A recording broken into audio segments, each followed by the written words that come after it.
BJP అధ్యక్షుడి ఎన్నిక party నియమాల ప్రకారమే జరుగుతుందని ఎమ్మెల్యే పాయల్ శంకర్ తెలిపారు. మిగతా వాళ్లకు నామినేషన్ వేసే అవకాశం ఇవ్వలేదని జరుగుతున్న ప్రచారం తప్పని ఆయన అన్నారు. అర్హులు అందరికీ అవకాశం వచ్చేలా ఎన్నికల అధికారులు చూశారని అన్నారు. బీజేపీ నాయకత్వం అందరికీ ఆదర్శంగా ఉంటుందని అన్నారు. ఎటువంటి లోపాలు లేకుండా ఎన్నికల ప్రక్రియ జరుగుతుంది అన్నారు.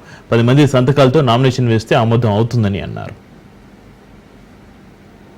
భారతీయ జనతా పార్టీ అధ్యక్ష ఎన్నిక ప్రక్రియ పార్టీ నియమావళికి అనుగుణంగానే ప్రక్రియ ప్రారంభమైంది. ఆ యొక్క ప్రక్రియ జరుగుతున్నది. బయట టీవీలలో వస్తున్నటువంటి ప్రచారం మిగతా వాళ్లకు నామినేషన్ వేసేటటువంటి అవకాశం ఇవ్వలేదని, అలాంటి ప్రక్రియ ఏదో జరిగిందని బయట టీవీలలో వార్తలు వస్తున్నట్టు చూస్తున్నాం. ప్రజాస్వామ్యబద్ధంగా అర్హుడు గలటువంటి భారతీయ జనతా పార్టీ ఏ నాయకునికైనా సరే నామినేషన్ వేయడానికి కేంద్ర పరిశీలకులుగా వచ్చినటువంటి వాళ్ళు అన్ని అవకాశాలు ఇచ్చారు.